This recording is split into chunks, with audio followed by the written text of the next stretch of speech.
السلام عليكم ورحمة الله وبركاته. الحمد لله والصلاة والسلام على رسول الله وعلى آله وأصحابه ومن تبعهم ما بعد.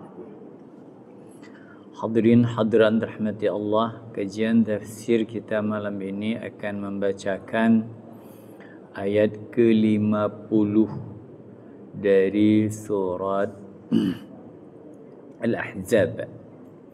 A'udzu billahi minasy syaithanir rajim. Ya ayyuhan nabiyyu, wahai nabi.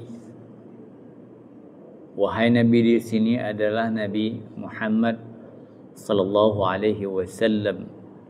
Inna ahlalna laka azwajak. Sesungguhnya kami, kata Allah, ahlalna, telah kami halalkan, laka, bagimu, azwajaka allati ataita ujurahun, menghalalkan istri-istrimu yang telah engkau melunaskan maharnya, yang telah memberikan mas kawinnya. Jadi di awal ayat ini Allah mengatakan kepada Nabi, ini khusus Nabi Muhammad, bahwasanya Allah telah menghalalkan istri. Kenapa ada apa namanya? Kalimat yang menunjukkan menghalalkan. Padahal kan istri halal. Tapi ini mungkin berbeda dengan kita, bahwa kita itu misalnya dalam hal poligami terbatas, tapi Nabi berbeda jumlah poligaminya dengan umat manusia biasa. Tapi di sini juga disebutkan allati ataita ujurahunna, yang telah engkau berikan mas kawinnya. Nabi pun jika ingin menikah harus memberikan mahar, mas kawin. Mas kawin itu tidak ditentukan dalam Islam. Seberapapun, walaupun mas kawin itu dengan membaca 1 atau 2 surat Al-Quran, atau seperti dalam hadis khatiman min hadid, walau hanya satu cincin besi.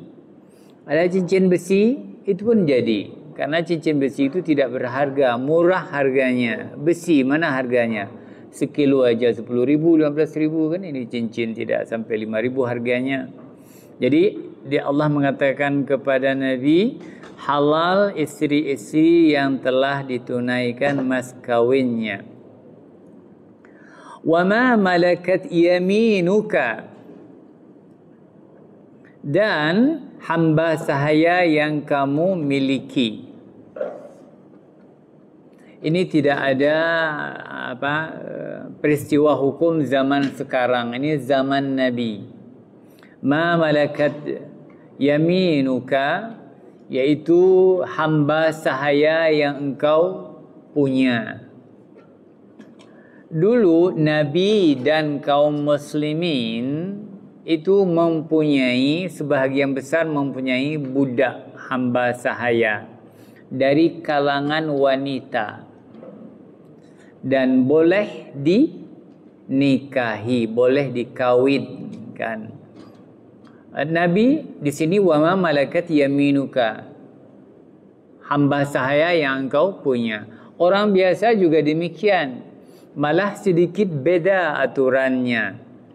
Seseorang yang mempunyai budaknya sendiri di rumahnya, maka dia tidak perlu menikah dengan budaknya itu, langsung dia bisa mengawininya, bercampur dengannya. Itu peraturannya.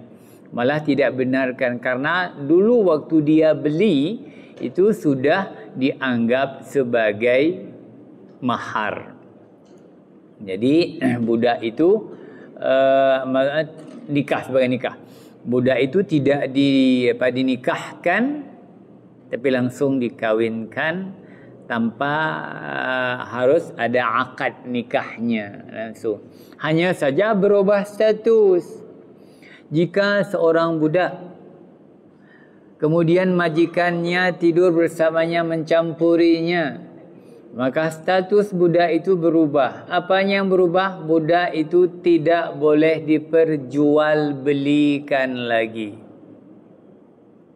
Dan kematian tuannya menjadi merdeka baginya. Statusnya menjadi ummul walad. Ummul walad terjemahannya ibu anak. Ibu dari anak si majikan.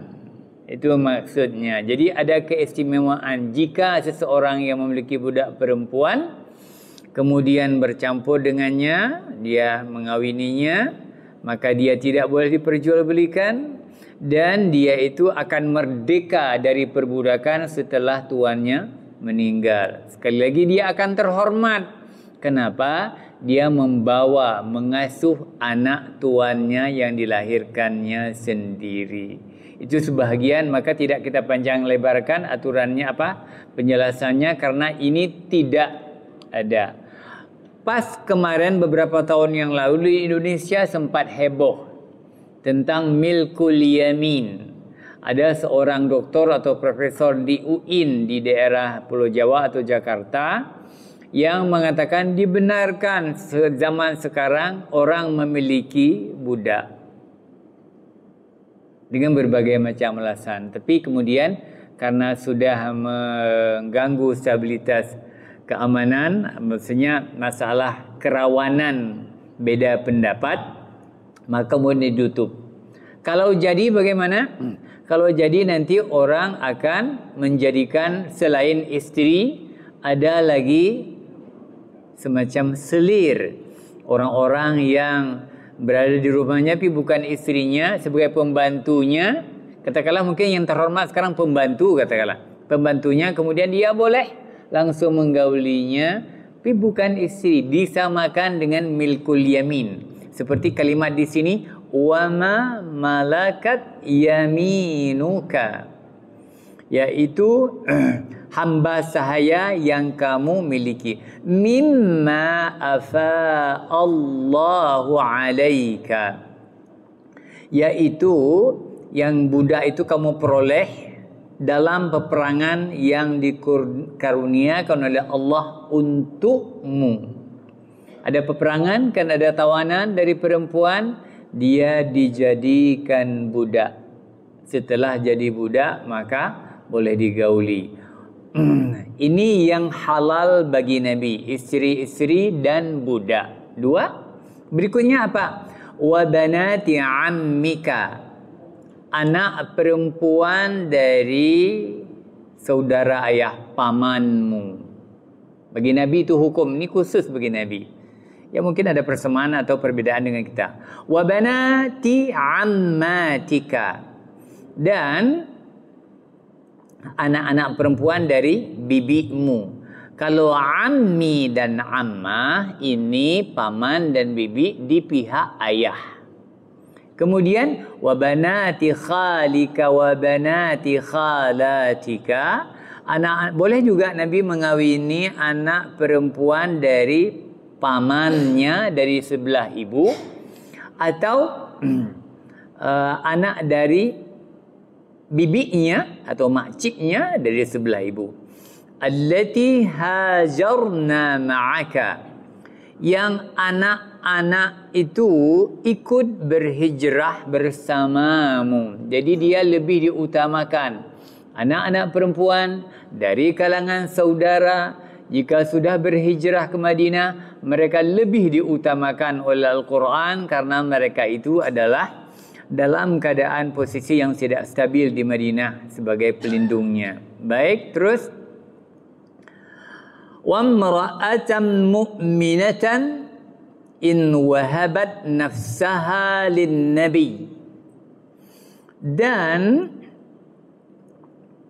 imra'ah mu'minah, perempuan mukmin, in wahabat nafsaha lin-nabi, jika dia menyerahkan diri kepada Nabi. Wahabat itu menghibahkan, menyerahkan diri kepada Nabi.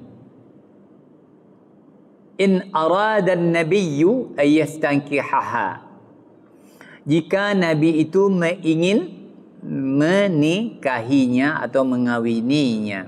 Apa ini aturannya? Di zaman Rasulullah ada aturan yang berlaku bagi Nabi, tidak bagi kita. Caranya bagaimana? Seorang perempuan datang kepada Nabi mengatakan bahawa saya menyerahkan diri kepada anda untuk dinikahi. Boleh begitu dalam aturannya. Kemudian Nabi menjawab dengan mau atau tidak mau. Seseorang datang. Ini tidak boleh bagi kita tidak boleh. Bentuk itu cuk hukum Quran. Ini datang seseorang ke rumah, kemudian saya hibahkan, seorang saja atau ada dua orang, kan begitu kan? Langsung ditanyakan. Ini tidak. Ini bagi Nabi. Tapi kemudian dalam kasus, dalam peristiwanya, dalam kejadiannya, apakah terjadi? Iya. Siapa? Di antaranya Khawlah binti Malik. Dan ada Syarik. Ada lagi satu lagi yang saya lupa namanya. Orang-orang wanita itu menyerahkan diri kepada Nabi. Sehingga dalam satu riwayat seseorang, ini dalam panjang ceritanya, singkat saya potong. Seorang perempuan datang kepada Nabi. Ya Rasulullah, saya mengikhlaskan diri saya bagimu untuk dinikahi. Kemudian Nabi melihat, lama melihat. Tapi dalam tafsir itu, ya melihat mungkin atas bawah lah. Dilihat orangnya di atas bagian, di bawah sampai kakinya dilihat. Kemudian Nabi dalam lama-lama itu, seorang sahabat nyeloteh gitu kan, berkata, Rasulullah, jika anda tidak berminat, kasih untuk saya. Ada sahabat di samping, ya Rasulullah gitu. Kemudian Rasulullah mengatakan, ya boleh, saya kasih untukmu. Jadi ini kehormatan bagi Nabi. Tidaklah semerta-merta karena ada wanita yang ingin menyerahkan diri kepada Nabi langsung Nabi bulat-bulat terima. Bukan. Penghormatan saja. Nabi kalau tidak salah itu hampir semuanya diserahkan kepada sahabatnya. Dalam kasus ini, setelah Nabi setuju dengan sahabat itu untuk dinikahi perempuan yang menyerahkan diri kepada Nabi, tapi Nabi belum berminat. Kemudian Nabi bertanya, ada mahar enggak? Saya cuma maharnya enggak ada ya Rasulullah. Yang ada cuma baju di badan. Wah, Masya Allah. Kamu cari-carilah. Maka muncul hadis, walau khatiman min hadid. Walaupun satu cincin besi. Keluarlah dia dari majlis Nabi mencari cincin besi. Dia balik lagi, Rasulullah enggak ada. Masya Allah, cincin besi juga enggak ada. Bagaimana caranya? Hal hafazta syai'an min al-Qur'an? Apakah engkau menghafal surat ini dan dalam Al-Quran? Ya Rasulullah. Kemudian, baik, saya nikahkan kamu dengan maharnya ayat-ayat Al-Quran atau surat yang kamu bacakan. Peristiwa itu terjadi bukan nikah biasa, tapi nikah seseorang wanita datang kepada Nabi untuk menyerahkan dirinya kepada Rasulullah. Dan Rasul bebas menerima atau tidak. Seandainya Rasul, ini kalau orang biasa ya, bukan Rasul. Kalau kita biasa, mungkin kalau kita terima 1, 2, 3, mungkin akan berbondong-bondong datang kan, sebab kita orang terhormat. Tapi berhubung Nabi, ini mungkin juga berhubung Nabi banyak menyerahkan, sehingga orang lain pun mungkin agak segan kan, menyerahkan diri kepada Nabi, nanti diserahkan ke orang lain. Dia mau Rasulullah kan, ingin bersama Rasulullah, tidak ingin dengan sahabat yang lain. Wallahu a'lam bis-shawab. Baik.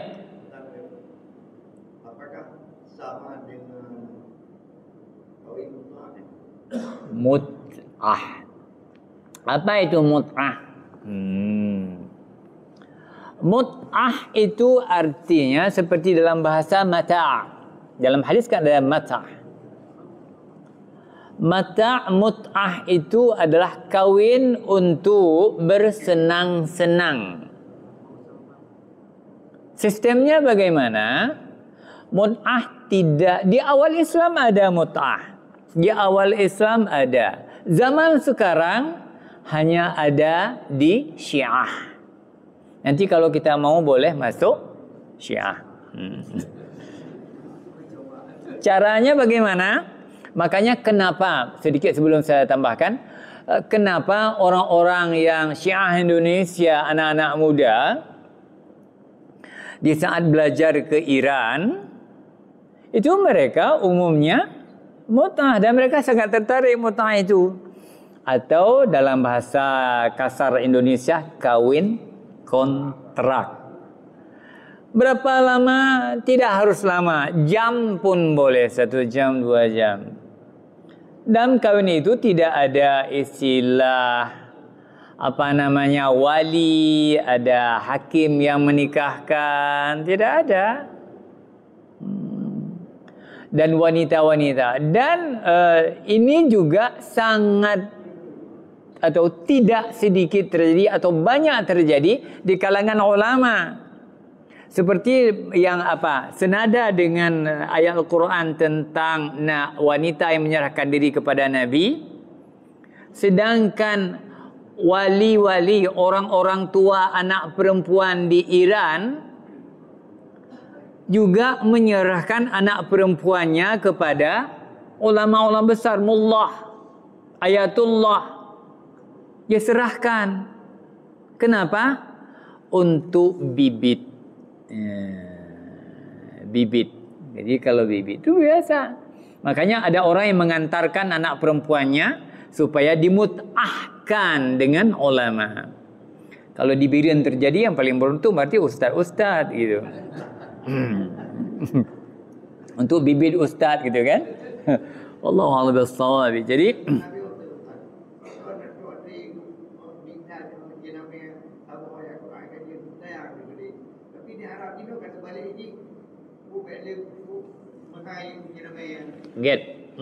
singkat, berarti begini. Mahar itu adalah sebagai bukti halal pernikahan. Islam tidak menetapkan. Yang ada ketetapan dalam hadis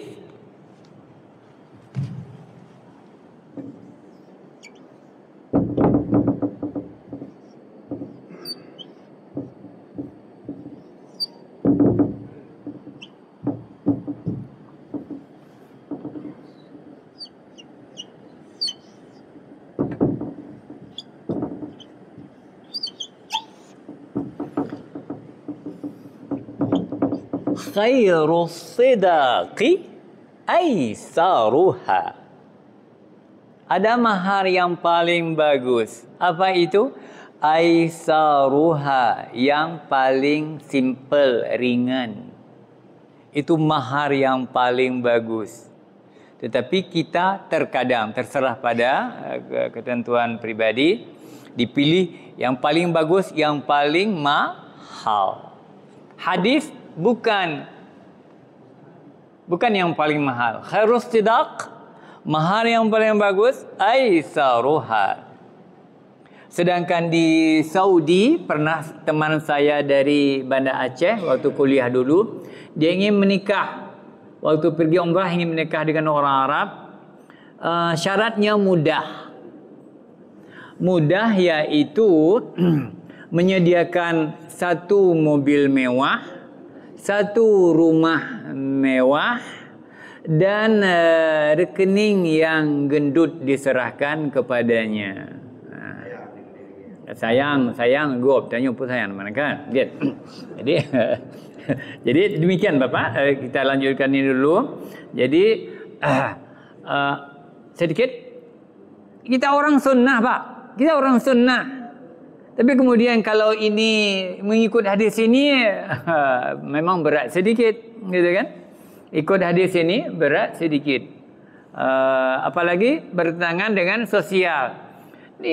Itu adik-adik, langsung cerita adik kakak kan. Oh, kakaknya dulu 25 gitu kan. Adiknya juga harus minimal 26 gitu kan. Dan sebagainya. Wallahu a'lam bishawab. Tapi ini hadis. Maka sahabat di saat melihat, mendengar, membaca sebuah hadis seperti ini, langsung berusaha sebaik mungkin untuk menepati hadis. Baik, kita teruskan aja dulu. Khalisatan laka min dunil mu'minin. Aturan ini hanya untukmu saja, tidak berlaku untuk kaum mukmin. Apa itu? Salah satunya yaitu wanita boleh menyerahkan diri kepada Nabi, dan wanita kita tidak. Khalisatan lak, khusus untukmu, tidak untuk orang mukmin. Kemudian ayat berikutnya, qad alimna ma faradna alaihim fi azwajihim. Sesungguhnya kami telah mengetahui apa yang kami wajibkan kepada mereka tentang istri-istri mereka dan hamba sahaya mereka. Ada ulama tafsir mengatakan ini aturan-aturan untuk Nabi mungkin sedikit berbeda dengan aturan-aturan, tapi sudah diatur semuanya oleh Allah. Antara orang biasa bagaimana dan Nabi bagaimana. Wa ma malakat aymanuhum, dan juga hamba sahaya yang mereka miliki, supaya tidak menjadi kesempitan bagimu.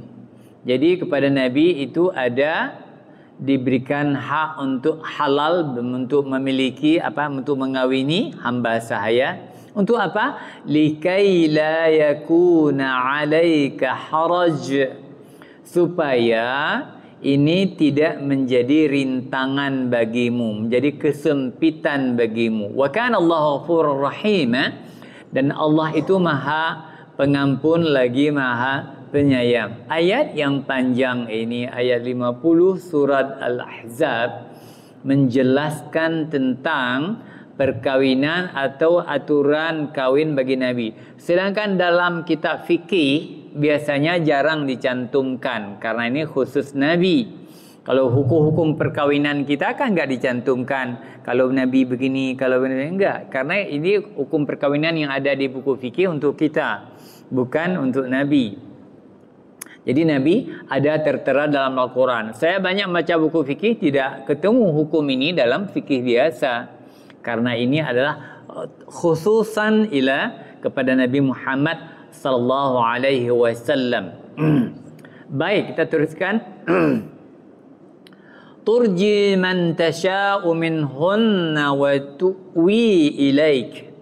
Kamu boleh menangguhkan, menggauli siapa yang kamu kehendaki di antara mereka. Wa tu'wi ilaika man tasha', dan bergabung bersamamu mana menggauli siapa yang kamu kehendaki.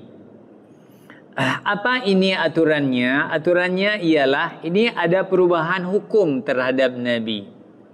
Sebelum ayat ini turun, Nabi itu harus dalam istrinya yang 9 itu membagi hari yang sama. Turun ayat ini mengatakan, turji man tasha'u minhunna. Boleh kamu menangguhkan, bercampur, menggauli atau jatah dengan istrimu menurut kehendaki, yang kamu kehendaki. Jadi setelah turun ayat ini, Nabi tidak harus membagi rata di antara istrinya. Apa bedanya? Kalau bagi rata misalnya satu malam katakanlah. Tapi kalau kemudian Nabi memilih, berarti Nabi lah yang memilih melihat kebutuhan. Siapa yang paling butuh, siapa yang kurang butuh, itu Nabi yang kemudian menentukan. Kalau mohon maaf, misalnya sebahagian istri yang mungkin tidak perlu Nabi berlama-lama bersamanya, karena dia memang mohon maaf dan sebagainya, itu tidak sangat perlu. Tapi orang lain yang mungkin sangat perlu, justru tidak mendapatkan yang lebih baik. Jadi di sini ayatnya, inti ayatnya apa? Bahwasanya Nabi dibenarkan menentukan sendiri pilihan tanpa membagi sama rata secara kuantitas. Wa man ibtaghaita mimman azalta, dan kemudian boleh juga kamu menggauli kembali wanita yang kamu sudah tinggalkan artinya lama tidak dikunjungi misalnya. Fala junaha alaika, itu pun tidak mengapa. Yang telah kamu, di sini di sebahagian terjemahan disebut yang telah diceraikan, tapi saya membaca tafsir bukan yang telah diceraikan. Ada istri yang sudah lama tidak dikunjungi Rasulullah sallallahu alaihi wasallam berselang beberapa hari misalnya, atau sudah seperti ditinggalkan karena sesuatu sikap, tapi kemudian Allah menyuruh bergabung kembali untuk membagi jatah kembali dengan istri yang sudah diasingkan, dikucilkan dan sebagainya. Baik. Dzalika adna an taqarra a'yunuhunna. Dengan cara begitu, khusus bagi orang istri yang sudah diasingkan atau sudah ditinggalkan, itu adalah untuk lebih menenangkan hati mereka. Artinya jangan mereka bersedih karena Rasul jarang ke tempat mereka, kepada istri itu yang kurang dikunjungi misalnya, sehingga disuruh Al-Quran untuk mengunjungi dia supaya dia tidak merasa dikucilkan. Wala yahzanna, supaya juga tidak bersedih. Wa yardaina bima ataitahunna kulluhunna, supaya mereka itu, istri yang sudah dikucilkan misalnya, juga mereka itu redha dengan kedatanganmu atau dengan hari bagian jatah yang telah ditetapkan oleh Nabi. Wallahu ya'lamu ma fi qulubikum, Allah itu maha mengetahui ma fi qulubikum, apa yang ada di dalam hatimu. Apa maksudnya? Artinya apabila seseorang sudah diserahkan pada sendiri-sendirinya untuk menentukan berbagi jatah atau giliran dengan istri-istri, Allah Maha tahu. Apa yang Maha tahu? Mana yang memang dikunjungi apakah lebih dia butuhkan, atau memang dia karena mengucilkan atau memusuhi sebahagian istrinya dengan secara tidak baik. Contoh, ayo supaya kita dapat memahami di kalangan kita yang bukan Rasul. Biasanya ada dilema antara istri tua dan istri muda. Ini memang tidak perlu banyak dibicarakan karena bapak-bapak pun saya tengok banyak yang tidak berbanyak yang ada istri lebih satu. Kalau istilah anak muda, tidak banyak kodam. Satu kodam saja. Cuman di Aceh saja ingin dibangun 4 kodam lagi. Jadi kita tidak boleh menuruti kehendak sendiri. Tidak memperhatikan kebutuhan istri. Itu yang Allah Maha tahu. Siapa orang yang, mohon maaf, ke istri muda saja, istri tua tidak ada, maka Allah Maha tahu kenapa dia menzalimi istri lama dengan sedikit mengunjungi, dan dia bersama istri muda yang dia banyak kunjungi. Allah Maha tahu. Di sini ada pahala dan dosa. Jika istri lama kemudian terzalimi dengan sikapnya, belanjanya kurang dan sebagainya tidak adil, ingat bahwa hukum Allah berlaku. Walaupun si wanita tidak boleh menuntut di dunia ini, tapi ingat, orang yang beristri lebih dari satu, maka harus adil. Maka muncul ayat Al-Quran. Apa ayat Al-Quran? Falam ta'dilu. Apa begini ayatnya? Masla wa ruba. Fa in khiftum. Fa in khiftum alla ta'dilu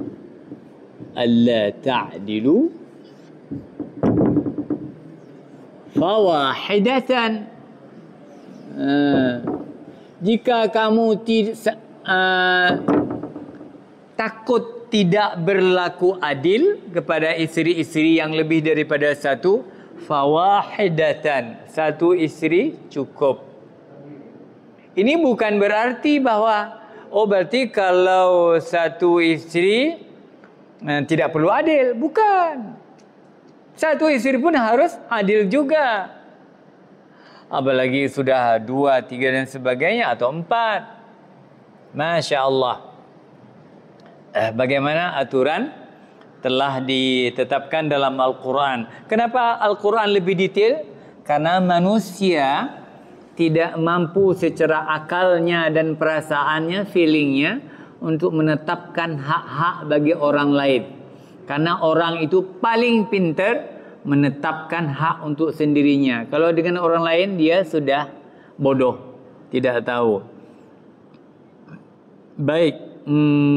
Ma fi qulubikum, apa yang ada dalam hati. Apa yang ada dalam hati? Tentang kebaikan dan keburukan. Kalau dalam hati itu buruk, awas, Allah menilai. Kalau dalam hati baik, makanya Nabi punya ilmu itu, punya kemampuan untuk melihat isteri-isterinya, siapa yang paling butuh dikunjungi dan siapa yang kurang butuh dikunjungi. Itu diserahkan oleh Allah kepada Nabi, kerana Nabi bisa mengatur. Kalau kita, mohon maaf. Baik. Wa kana Allahu aliman halima. Sesungguhnya Allah itu alim, maha mengetahui. Halim, menyantun, lembut. Halim itu, Halim, kalau orang juga ada nama Halim. Kalau laki-laki namanya Halim. Kalau perempuan namanya Halimah. Mudah sekali. Halim, Halimah.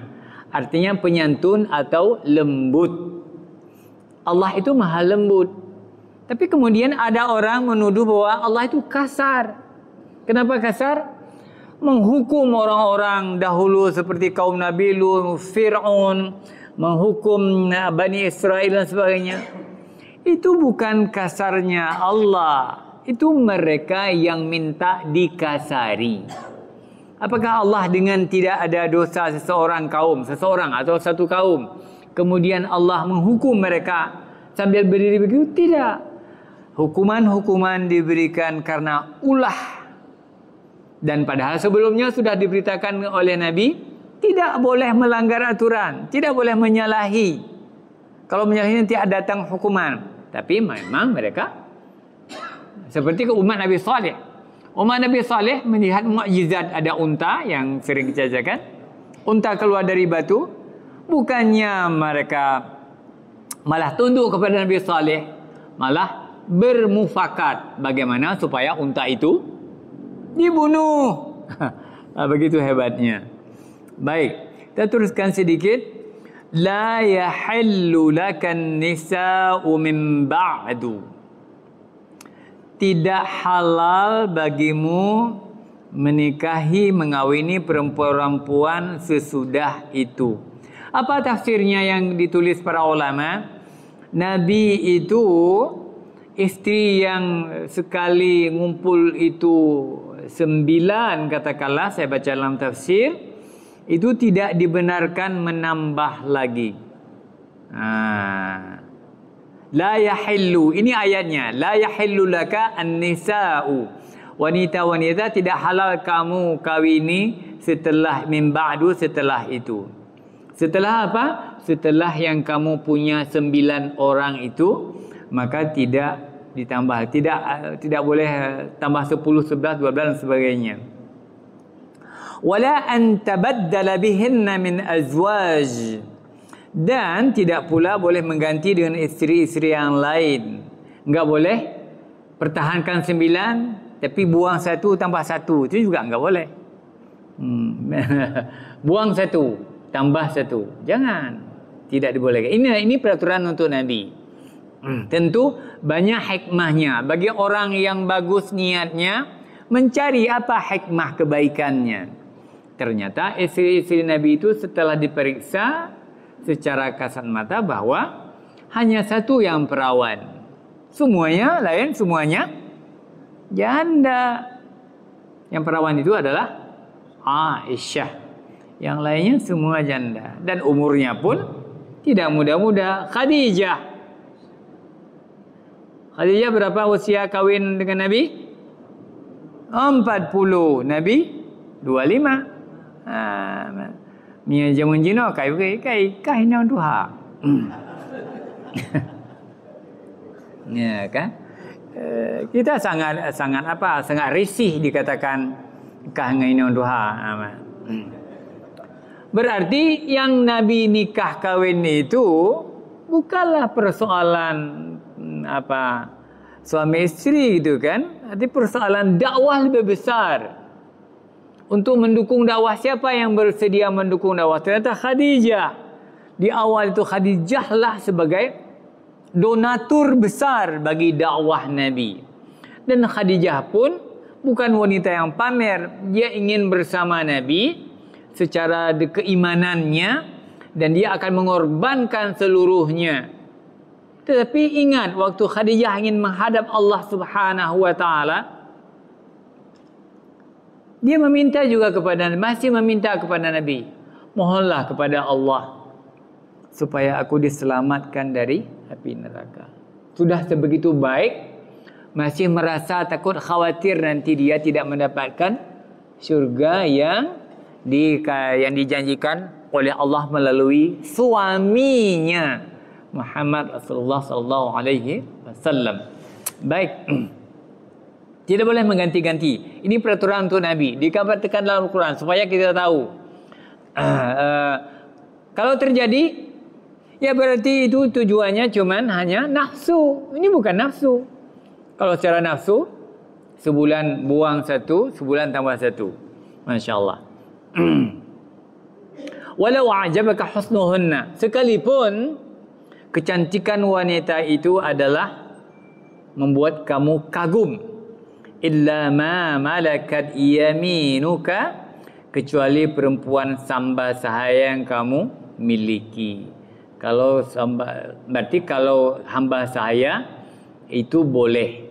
Wa kana Allahu ala kulli syai'in raqiba, dan Allah Maha mengawasi segala sesuatu. Raqib dalam bahasa Arab itu mengawasi, seperti malaikat raqibun atid. Bapak dan Ibu sekalian, ayat-ayat ini banyak menjelaskan tentang kekhususan bagi Nabi, supaya kita itu tahu mana aturan untuk kita, mana aturan untuk Nabi. Tapi dalam ayat yang terakhir kita baca ini, yang baru kita baca ini, menunjukkan juga bahwa perkawinan Nabi itu bukan seperti yang dituduh oleh orang Barat sebagai playboy, orang yang ganti-ganti istri. Nabi tidak berganti-ganti. Tapi kemudian apa yang Nabi ambil manfaat? Bahwa dakwah sangat berkembang melalui jalur perkawinan Nabi. Jika Nabi mengawini seorang wanita terhormat, maka sifat orang Arab akan ikut. Kalau wanita terhormat satu kampung di kawasan Birim misalnya, wanita terhormat kawin dengan Nabi, maka orang-orang akan ikut masuk Islam semuanya. Karena seperti kepala sukunya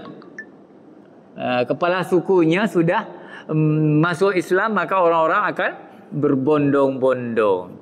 Dengan demikian, dengan juga Nabi kawin banyak, maka cukup banyak orang kemudian menjadi orang yang terhubung dengan Nabi. 9 orang. Satu wanita berapa keluarganya?